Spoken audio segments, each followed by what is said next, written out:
আল্লাহ রাব্বুল আলামিন বলে দিয়েছে মহিলাদের জন্য ওই জাহিলি যুগের নারীদের মতো তোমরা তোমাদের রূপ বেগানা পুরুষকে দেখায়ও না, তোমরা ঘরের মধ্যে থাকো, পর্দার মধ্যে থাকো। জোরে জোরে কন্যা সুবহানাল্লাহ। এখন কি আপনার আমার সমাজের ছেলেরা, এখন আপনাদের বউরা কি সেইভাবে চলেনি? চলে না, কারণ পুরুষের খাচ্চত খারাপ। কথা কয় না কেন? আপনার বউ সুন্দরী পাইছে, রাস্তায় ছেড়ে দিছে, কথা কন না কেন? নাউজুবিল্লাহ বলেন। এই আমার দিকে তাকান, আমার রাসূল জানিয়ে দিয়েছেন যেই মহিলা পুরুষের মতো চলে, পুরুষের মতো চলতে পছন্দ করে, ওই মহিলা হলো মর্দা মহিলা। ওই মহিলার জন্য জাহান্নাম বরাদ্দ। ওই জাহান্নামের মধ্যে একটা খাবার বরাদ্দ আছে যেটার নাম হলো তিনাতুল খাবাল। ইয়া রাসূলুল্লাহ, ওই তিনাতুল খাবালটা কি গো? আমার রাসূল বললেন এটা হলো আরেকটা জাহান্নামের নিংড়ানো রক্তপুঁজ। রাসূলকে প্রশ্ন করা হলো, ইয়া রাসূলুল্লাহ, দেবর সম্পর্কে আপনার কি মত? আমার রাসূল বললেন দেবরের সাথে দেখা করার চাইতে একটা নারীর জন্য মৃত্যু অনেক বেটার। কথা কন না কেন? আল্লাহ রাসূল বলেছেন যে নারী পোশাক পরার পরেও তার শরীর দেখা যায়, ওই নারী হলো ল্যাংটা উলঙ্গিনী। নাউজুবিল্লাহ বলেন। রাসূল বললেন নারী হলো গোপনীয় জীব, তারা গোপনে থাকবে, যখন তারা বাইরে হবে শয়তান তাদেরকে দেখলেও কিছু কি দেবে। নাউজুবিল্লাহ, নাউজুবিল্লাহ বলেন না। আপনাদের এলাকায় আপনাদের এলাকা আছে কিনা জানি না, আমার দেখায় অনেক মহিলা দেখছি জামাইয়ের পকেট টাকা নিয়ে শ্বশুর বাড়ি রাখে, বাবার বাড়ি রাখে।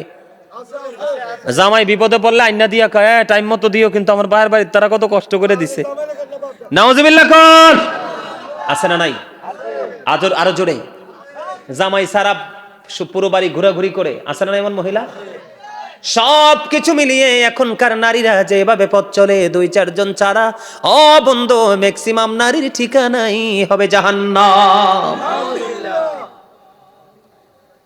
কথা কি বুঝতে পারছেন আমার? কি নারীরা মাথা থেকে পা পর্যন্ত ঢাইকা রাখা ফরজ। বিশেষ কারণে হাতের তালু, বিশেষ কারণে পায়ের তালু, অতিরিক্ত যদি বেশি প্রয়োজন হয় মুখমণ্ডলটা দেখাতে পারবে, আর মাথা থেকে পা পর্যন্ত পুরো শরীর ঢেকে রাখা ফরজ। এই ফরজ যদি তারা না মানতে পারে তাদের ঠিকানা হয়ে যাবে কষ্টের জায়গা জাহান্নাম। কথা কয় না কেন? এই জন্য আমি একটু গজল গাই, গামুনি গাইতাম নি? সাবধানে থাকিও নারী পর্দার আড়ালে, হাদিসে হারাম লেখে অন্য দেখিলে, সব নারী পর্দার আড়ালে। আজকালের নারী গণে তারা স্বামীদেরকে ঘরে রেখে, ভালো লাগে না তাদের পার্কে না গেলে। ঠিক কিনা বলেন? ভালো লাগে না তাদের মার্কেটে না করলে। সাবধানে থাকিও নারী পর্দার আড়ালে, পর্দা করে চললে নারী ফাতেমারি সঙ্গে তুমি, ফাতেমারি সঙ্গে তোমার জান্নাত হবে। সাবধানে থাকিও নারী পর্দার আড়ালে। মারহাবা কন্যা। তাহলে মহিলাদের পর্দা করা কি ফরজ, পর্দার বাইরে আসা হারাম। বেগানা পুরুষের সাথে কোনোভাবে দেখতে যাইতে পারবেন। আল্লাহ রাসূল বলে দিয়েছেন যেখানে একটা বেগানা নারী থাকে আরেকটা বেগানা পুরুষ থাকে, সেখানে তৃতীয় পার্সন থাকে শয়তান। আর কিছু কিছু পুরুষও আছে দুষ্ট। কথা কয় না কেন? রাস্তা দিয়ে যাইতে লাগলে কব তুমি কেডা গো? কথা বলেন না কেন? আছে না নাই? এগো তোমরা বাড়ি কনে গো? আছে না? এটি কিন্তু ভালো লক্ষণ না। শুধু বেগানা একটা পুরুষ বেগানা একটা নারীর সাথে কিছু করতে হবে না, শুধু তার বিছানার একটা কোণে গিয়ে বসবে। কোথায়? বিছানার কোণায় বসবে। আল্লাহ রাসূল বলেছেন এমন বিষাক্ত ভয়ঙ্কর অজগর তাদের জন্য জাহান্নামে বরাদ্দ। সে ব্যাখ্যা করা আমার পক্ষে সম্ভব না, এত ভয়ঙ্কর হবে সেই সাপ। নাউজুবিল্লাহ বলেন। এবার আসেন বন্ধু, নারীর চ্যাপ্টার বাদ কি বললা যা দিছি। এবার আসেন পুরুষের কাছে। আরো জোরে কন। আপনাদের পুরুষেরা কি পোশাক পরে? ছেলেরা পোশাক যে পরে প্যান্টটাকে নাভির নিচে থাকে না উপরে থাকে? নাভির নিচে থাকে। নিচে দিয়া কি টাকনুর উপরে থাকে না নিচে থাকে? আরো জোরে বলেন। বন্ধুরে আবার ও যুবকরা তোমাদেরকে মিন করে বলছি, আল্লাহ রাসূল জানিয়ে দিয়েছেন পবিত্র কালামে হাকিম, আল্লাহ স্পষ্ট করে বলে দিয়েছেন ইয়া বানি আদামা কদ আনজালনা আলাইকুম লিবাসান ইউওয়ারি সাওআতিকুম ওয়ারিশান ওয়া লিবাসুত তাকওয়া যালিকা খায়র। আল্লাহ রাব্বুল আলামিন বলে দিয়েছেন আদম সন্তানের জন্য 3 শ্রেণীর পোশাক দিয়েছে। কয় শ্রেণীর? একটা হলো লজ্জাস্থান ঢাকার পোশাক, আরেকটা হলো সাজসজ্জার পোশাক, আরেকটা হলো তাকওয়ার পোশাক। বন্ধুরে আমার, তাকওয়ার পোশাক কেমন? আমার দিকে তাকান। এদিক দিয়ে উপর দিয়ে থাকবে নাভি বরাবর অথবা নাভির ওপরে, আর নিচে দিয়া থাকবে হাঁটুর নিচে টাকনোর ওপরে। এখনকার ছেলেদের প্যান উপর দিয়া সিরা। কি কিতারে তুই কি সিরাটিয়া দিয়ে ফ্যান কিনে আনছ? কয় না হুজুর এটা কি। আমি কই এটা দিয়ে, এতে কয় এটা ডিজাইন, এটা ফ্যাশন। আমি কই আল্লাহ রে নাউজুবিল্লাহ কন্না। একদিকে তার ফুল প্যান হাঁটু কাটা, কথা বলেন না কেন? আর একদিকে অসভ্যর মতো, নির্লজ্জ বেহায়ার মতো নারী পুরুষ ফ্যামিলির ঘরের মধ্যে উপযুক্ত মা বোন চাচি জেঠি দাদি নানি আছে না নাই? এদের সামনে বন্ধু হাফ প্যান্ট পইরা আটে, মাও বেয়াদ্দপ বাপও বেয়াদ্দপ। তোমার কথা কয় না? আমি কি বল কথা কইছিনি? কারণ বাচ্চা তোমার শাসন করবা তুমি। কারণ ছেলেরা বাচ্চারা হলো কাদা মাটির মতো, কাদা মাটিকে তুমি যেটা করবা সেটাই হবে। ঠিক বাচ্চাদেরকেও তোমাকে সেইভাবে তুমি কোরআন হাদিস বোঝার দরকার নাই। তোমার সামনে এত বড় উপযুক্ত ছেলে হাফ প্যান্ট পরে আটে, তোমার কি চোখে লজ্জা নাই? যেই মায়ের বাবার চোখে লজ্জা নাই এরা ইমানদার না, যার লজ্জা নাই তার ইমানও নাই। উপর দিয়ে নাভি বরাবর, নিচে দিয়ে টাকনোর উপরে, এইভাবে পোশাক পরা পুরুষের জন্য ফরজ। কে ফরজ? ইচ্ছা করে সাইরা দিলে উপায় আসেনি? কথা কন। আল্লাহ হাসরের মাঠে যেই যাদের সাথে কথা বলবে না, যাদেরকে দয়া করবে না, এদের মধ্যে অন্যতম একটা দল হবে যারা অহংকার করে করে টাকনুর নিচে ঝুলাইয়া ঝুলাইয়া পোশাক পরে। নাউজুবিল্লাহ বলেন না কেন? আল্লাহ রাসূলকে এক ব্যক্তি দুইবার সালাম দিছে। কয়বার? একবারও সালামের জবাব দেয় নাই। কেন? কারণ সেই লোকটার পরনে ছিল লাল কাপড়। এই যুবক, ইমানদার পুরুষের জন্য একেবারে টকটকে লাল জামা পরা, পাঞ্জাবি শার্ট গেঞ্জি পরা মাকরুহ তাহরিমি হারামের অন্তর্ভুক্ত। এটা মা বোনরা পড়তে পারবে, পুরুষরা স্বর্ণ পড়তে পারবে না, মা বোনেরা পড়তে পারবে। কথা কি বুঝতে পেরেছেন? আমার দিকে তাকান। তাহলে আমরা কি বুঝতে পারলাম? আমাদের আমলটা কোথায়? পোশাকেও আছে, আছে না নাই? এরপরে আসেন পবিত্রতার কাছে যাই একটু। এই এখনকার ছেলেরা যে এইভাবে প্রস্রাব করে, হুট করে পানি খরচ করে ওযু করে চলে যায় মসজিদে, নিঃসন্দেহে তাদের কাপড় নাপাক হয়ে যায়। কেননা সাদ বিন মুআজ রাদিয়াল্লাহু তাআলা আনহুর ইন্তেকালের পরে ওনার জানাজায় 70,000 ফেরেশতা অংশগ্রহণ করেছে। সুবহানাল্লাহ। তারপরেও রাসূল সাহাবায়ে কেরামদেরকে নিয়ে ওনার কবরের পাশে দাঁড়িয়ে দোয়া করতেছে। কেন? কারণ তার এত নেক আমল ছিল, কিন্তু তারপরেও তার কবর আযাবের সম্ভাবনা রাসূল দেখতে পাচ্ছেন। কেন? কারণ সে প্রস্রাব করার পরে পবিত্র হতো না। নাউজুবিল্লাহ বলেন না কেন? রাসূল দোয়া করে দিলেন, আল্লাহ তাকে ক্ষমা করে দিলেন। প্রস্রাব ইবাদত করার আগে তোমাকে আগে পোশাক আশাক দেহ সবকিছু বন পবিত্র করতে হবে, তাহলেই তোমার এই কাজে আসবে। ঠিক কিনা? সম্মানিত উপস্থিতি, এখন আমাদের সমাজের মধ্যে এগুলো আছে না নাই? শেষ করে দিচ্ছি, অনেক দেরি হয়ে গেছে। আমার দিকে তাকান। আমি কি আরেকটু আলোচনা করব? শুনতে রাজি আছেননি? আমি অনেক সময়, লম্বা সময় নিচ্ছি না, ছোট্ট ছোট্ট করে আপনাদেরকে মনে দিচ্ছি, দোষগুলো ধরিয়ে দিচ্ছি। হ্যাঁ, ঠিক আছে। আমার দিকে তাকান, আমি কি বলি। এই ছেলেরা আমাকে সালাম দিছে, এদিকে তাকান। আগে এই বিষয়টা, পরে আবার ভুলে যাবো। প্রিয় হুজুর, আসসালামু আলাইকুম রাহমাতুল্লাহি ওয়া বারাকাতুহু। আমরা যুব সমাজের একটি প্রশ্ন, আমাদের যুব সমাজের অল্প বয়সে বিয়ে না দেওয়ার কারণে আমাদের যুব সমাজ জিনার সাথে লিপ্ত হয়ে যাচ্ছে। আমাদের মা বাবার উদ্দেশ্যে বিয়ের ব্যাপারে কিছু বলেন।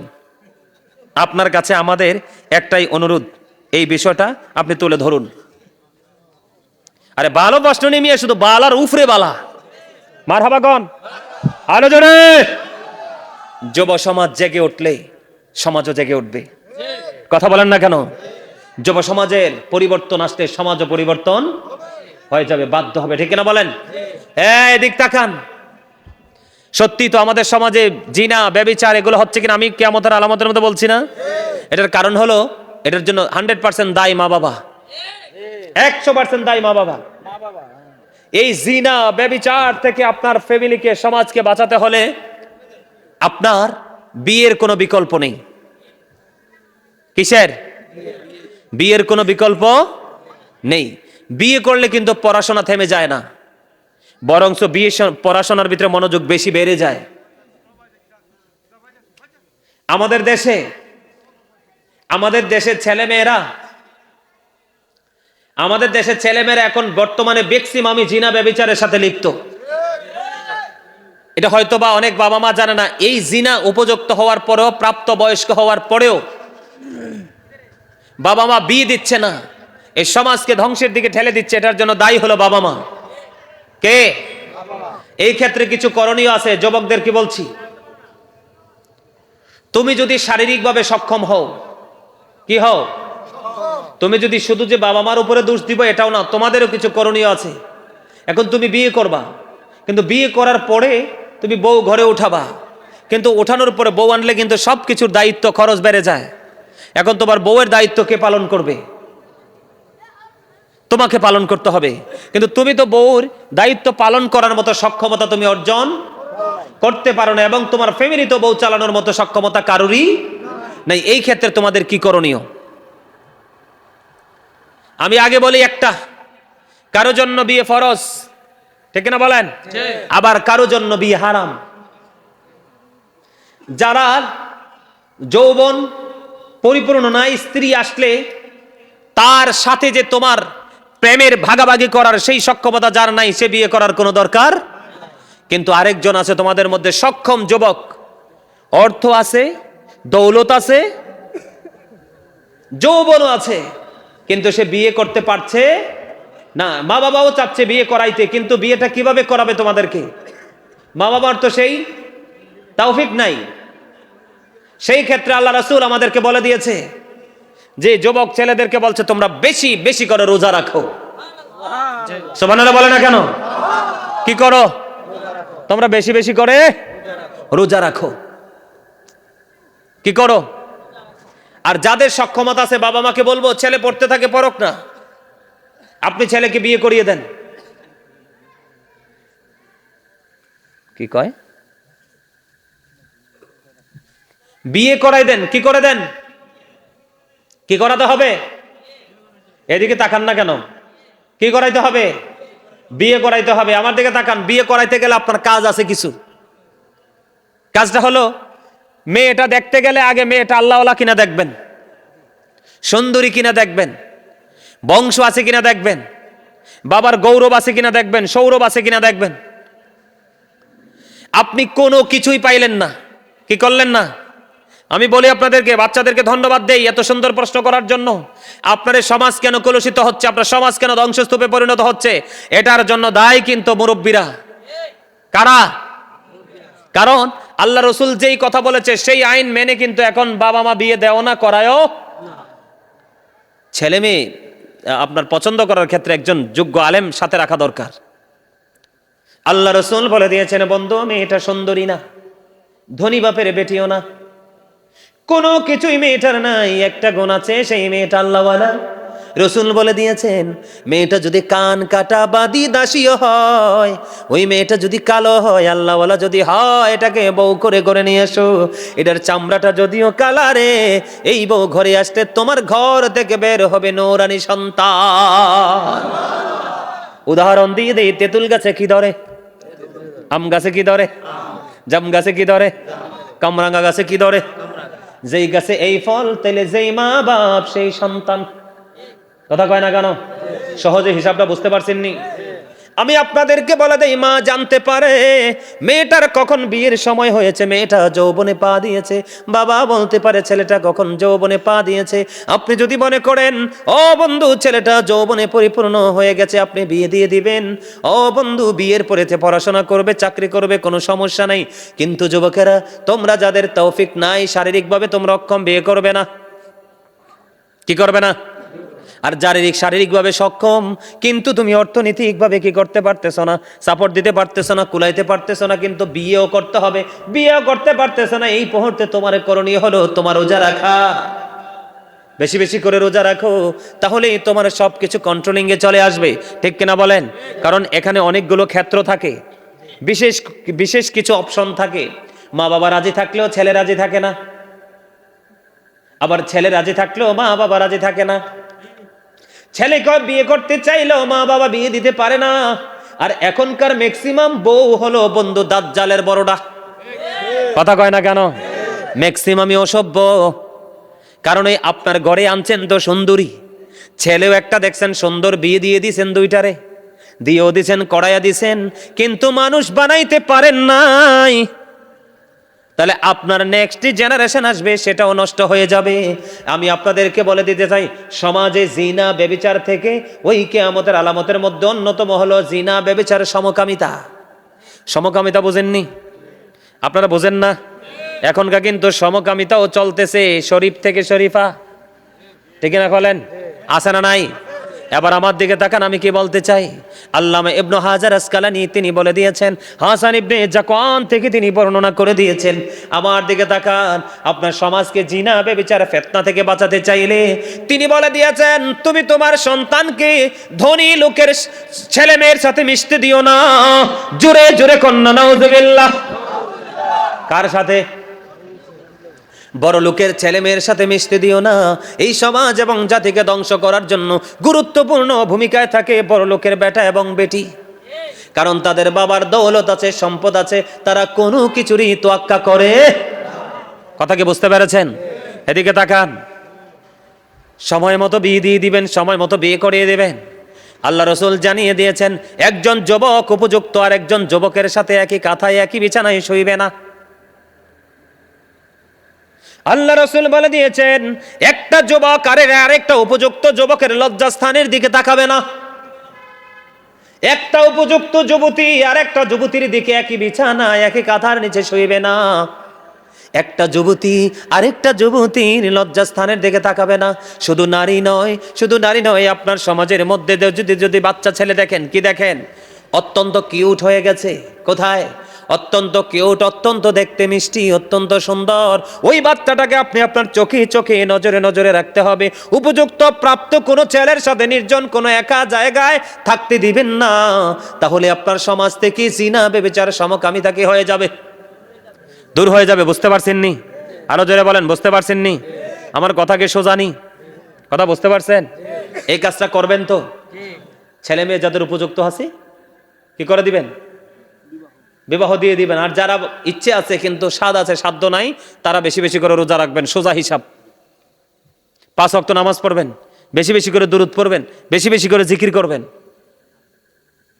যেই ব্যক্তি প্রতিদিন রাসূলকে ভালোবেসে 1000 বার দুরূদ পড়বে, সে জান্নাত না দেখা পর্যন্ত মৃত্যু হবে না।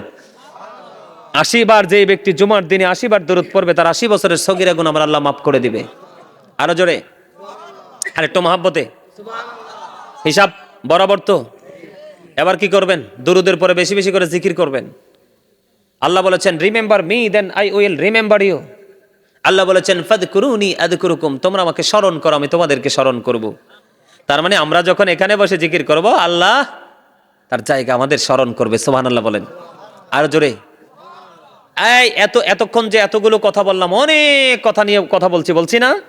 সবগুলো বিষয় থেকে আপনি মুক্তি পেতে চান? বলো, হুজুর আমি কোনো নোংরামি রাখতে চাই না, আমি কাউকে দোষারোপ করতে চাই না, আমি নিজেকে নিজের মতো করে গড়ে তুলতে চাই। সেই ক্ষেত্রে আপনার করণীয় কি?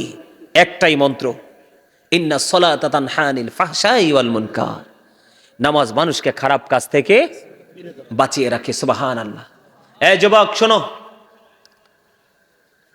শীতের দিন না এখন? গাছের পাতা ঝরবে না কয়দিন পরে পরে? আল্লাহ রাসূল শীতের দিনে বের হওয়ার পরে দেখলেন গাছের পাতা ঝরতেছে। তখন নবীজি গাছের ঢাল ধরলেন, ধরার পরে ডাক দিলেন আবু জর উত্তর দিলেন, লাব্বাইকা ইয়া রাসূলুল্লাহ বিহাজির। নবীজি বললেন, রে আবু জর, ওই তুমি গাছের দিকে তাকিয়ে দেখো, শীতের কারণে শুষ্ক হয়ে গাছের পাতাগুলো জোরে জোরে পড়ছে। ঠিক তেমনি ভাবে আল্লাহর প্রিয় বান্দাগুলো নামাজের মাধ্যমে যখন তার কপালটা সেজদার মাধ্যমে আল্লাহর কদমে লাগায়া দেবে, ওই শীতের দিনের গাছের পাতার মতো তার সবগুলো গুনাহ ঝরতে থাকবে। সুবহানাল্লাহ, আলহামদুলিল্লাহ, আল্লাহু আকবার, লা ইলাহা ইল্লাল্লাহ। হজ নামাজ সব করতে থাকবেন। আল্লাহ রাসূল বলেছেন, প্রত্যেকটা মানুষের যেই কোনো ময়লা পরিষ্কার করার একটা উপকরণ থাকে না? থাকে তো? ঠিক মানুষের মনের মনের ঘর পরিষ্কার করার উপকরণ হলো জিকির। সায়েন্টিফিকরা বলেছে Zika is the heart medicine, জিকির হলো হার্টের ওষুধ। সুবহানাল্লাহ বলেন না, আরো জোরে। তাহলে আমরা সকল অন্যায় অপরাধ থেকে বেঁচে থাকতে হলে আমাদের নামাজের বিকল্প, তবে নামাজকে নামাজের মতো করে আল্লাহর কাছে পৌঁছাইতে হলে পবিত্রতার বিকল্প নেই। আর এই পবিত্রতা অর্জন করে যখন আমরা আল্লাহর গোলামিটা করতে পারবো, আমরা আল্লাহর দ্বিধাপ্রাপ্ত বান্দাদের অন্তর্ভুক্ত হতে পারবো। জোরে বলেন আমিন। আল্লাহ রাসূল বলেছেন সলাতুল খামস আল জুমআতু ইলাল জুমআ, এক জুমা থেকে আরেক জুমা, ও রমাদান ও ইলা রমাদান, এক রমজান থেকে আরেক রমজান, মুকাফফিরাতুল লিমা বাইনাহুন্না ইযা তুনিবাতিল কাবাইর। রাসূল বলেছেন তুমি যদি 5 ওয়াক্ত নামাজ পড়তে পারো, এক জুমা থেকে আরেক জুমা, এক রমজান থেকে আরেক রমজানের মাঝখানে তোমার যতগুলো গুনাহ হবে সবগুলো গুনার কাফফারা হয়ে যাবে, তবে শর্ত হলো কবিরা গুনাহ থেকে বেঁচে থাকতে হবে। তাহলে আমরা 5 ওয়াক্ত নামাজ পড়বো তো? বিশেষ করে মহিলাদেরকে ছেড়ে দিবেন না, মহিলাদেরকে কন্ট্রোলে রাখবেন। আপনি আল্লাহওয়ালা স্বামী কিন্তু আপনার স্ত্রী বেপরদাশীল, আপনি যতই আল্লাহওয়ালা হন আপনার এই আল্লাহওয়ালা আল্লাহর দরবারে কবুল হবে না। কথা কি বুঝতে পারছেন? আরো জোরে বলেন। সম্মানিত উপস্থিতি, এই মাহফিলগুলো, এই জান্নাতের বাগানগুলোর থেকে নিজেদেরকে বেশি বেশি ঝোঁকানোর চেষ্টা করবেন, আর বেশি বেশি করে কোরআন হাদিসের শিক্ষা অর্জন করার চেষ্টা করবেন। আর এই শিক্ষা অর্জন করার জন্য আলেমদের সাথে সম্পর্কের কোনো বিকল্প নেই। আছে? এখন মানুষ বুঝবে না, কবরে গেলে বুঝবে। কিন্তু কবরে গেলে সে হাজার চেষ্টা করলে আর ফিরে আসতে পারবে না। মৃত্যু একবার, কথা বলেন না কেন? কথা কি বুঝতে পেরেছেন? তাহলে আমরা এখানে যে কর্মটা করব ঠিক সেই রেজাল্টটা আমরা সেখানে। আমি সবগুলো নেগেটিভ সাইড তুলে ধরেছি, এই নেগেটিভ সাইডগুলো তুলে আর অনেক সাইড বাকি আছে, এগুলো তুলে ধরার কারণ হলো আমার অবস্থানটা কেমন হবে। আর আমাদের সমাজের মধ্যে আরেকটা জিনিস বেশি এক্কেরে বেড়ে গেছে, যেটা হলো বদনাম, গীবত। আছে না? আরো জোরে বলেন, গীবত আছে না নাই? যে ব্যক্তি গীবত দিয়ে ঝগড়া সৃষ্টি করলো, সমাজকে অশান্ত করলো, সে যেন হত্যার চেয়ে বেশি জঘন্য অপরাধ করে ফেলল। আল ফিতনাতু আসাদ্দু মিনাল কতল। সমাজের মধ্যে, জাতির মধ্যে ফিতনা সৃষ্টি করা হত্যার চেয়ে বড় জঘন্য অপরাধ।